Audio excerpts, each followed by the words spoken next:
बड़ी भरपूर मजम्मत है जी ईरान की हुकूमत की, जिस तरह उन्होंने पाकिस्तान के पंजगोर के इलाके में, बलूचिस्तान के सरहदी इलाके में जो है फ़ज़ाई हमला किया। 2 पाकिस्तानी बच्चे शहीद हुए उसके अंदर।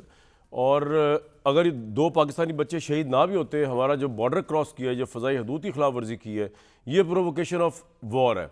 और मुझे उम्मीद है कि पाकिस्तान की फोर्सेस जो हैं वो उसका जवाब देंगी। उसका उन्होंने टाइमिंग भी रखी होगी, क्योंकि अभी तो गवर्नमेंट ने जो काम किया है कि ईरान से अपना सफ़ीर वापस बुला लिया है, तयशुदा दौरे मुअत्तल कर लिए, ये इसका जवाब नहीं है।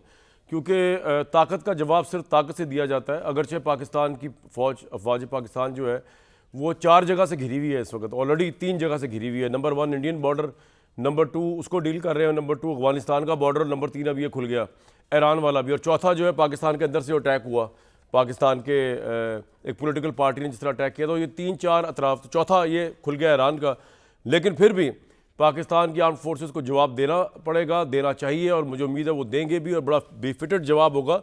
उसमें ईरान और इंडिया में कोई तमीज़ नहीं होनी चाहिए। जिस तरह के इंडिया ने अटैक किया तो हमने बड़ा भरपूर जवाब दिया, इस तरह ईरान अगर हिंदुस्तान की जगह लेने को तैयार है इस वक्त पाकिस्तान के लिए दुश्मनी की तनाजुर के अंदर, तो पाकिस्तान को उसको भी इंडिया या दुश्मनों की तरह ही डील करना चाहिए।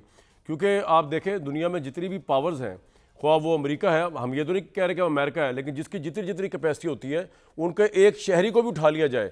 अब ये देखा आपने रेमंड डेविस का जो मामला हुआ था, किस तरह पूरा अमेरिका आया और आके उठा के ले गया उसको। इसी तरह एमएल कांसी का वाक़या हुआ, किस तरह वो उनके वहाँ पे टेररिज्म के उसमें वो इन्वॉल्व थे, तो उन्होंने आके एमएल कांसी साहब को पाकिस्तान से ले गए। तो इस कॉन्टेक्स्ट में जितनी भी गैरतमंद कौमें होती हैं, ख़ासतौर पर जिस तरह पाकिस्तान की गैरतमंद कौम है, बहादुर अफवाज है, हमें भरपूर जवाब हम लुक फॉरवर्ड कर रहे हैं अफवाज पाकिस्तान की तरफ से आएगा। अगरचे निगरान हुकूमत तो होम्योपैथिक ही होती है, वो तो उनके हाथ में चालों को तो कुछ नहीं होता, लेकिन अफवाज पाकिस्तान जो है वो क्रेडिबल और अपनी जगह एक डिसिप्लिन इदारा है। और जिस तरह पहले रिस्पॉन्सेज दिए अफवाज पाकिस्तान ने, ईरान को भी उस तरह मुंह तोड़ भरपूर जवाब दिया जाना चाहिए, चाहे टाइमिंग जो भी हो उसकी। ये तो ये बात थी।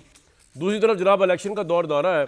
अब तो इमरान खान साहब नज़र नहीं आ रहे इलेक्शन की दौड़ के अंदर। आज शहबाज शरीफ साहब की प्रेस टॉक में सुन रहा था, 80% जो सवाल उनसे किए गए, सारे हमारे भाई हैं मेरा ख्याल सहाफ़ी बैठे हुए थे, लेकिन इतने PR सवाल या तो, और वो एडिट करके आई थिंक रिकॉर्ड करके शहबाज शरीफ साहब का वो चलाया गया था, जो सारा खिताब था, और उसके बाद जो सारे इंटरव्यूज़ थे। हमारी जो दोस्त हैं उज़मा बुखारी साहब, वही वहाँ बैठी भी थी, लेकिन इतने PR सवाल थे कि वो एक सवाल होता है ना कि आप एक सवाल पूछते हैं, उसकी एक हैसियत होती है, क्रेडिबिलिटी होती है। वो तारीफ़ शुरू कर रहे थे सहाफ़ी पहले कि आपके साथ ये हो गया, ज़्यादती आपके साथ ये हो गई, आपने इतना अच्छा किया था, उसके बाद अब आप और भी अच्छा करेंगे। इस तरह के 80% सवाल आते, 20% अच्छे सवाल भी पूछे गए। तो मैदान साफ़ है, बल्ला है नहीं, इमरान खान जेल में, फिर भी शहबाज शरीफ साहब को इस तरह की managed press conference, allegedly manage press conference की ज़रूरत क्यों पेश आई, ये समझ नहीं आया।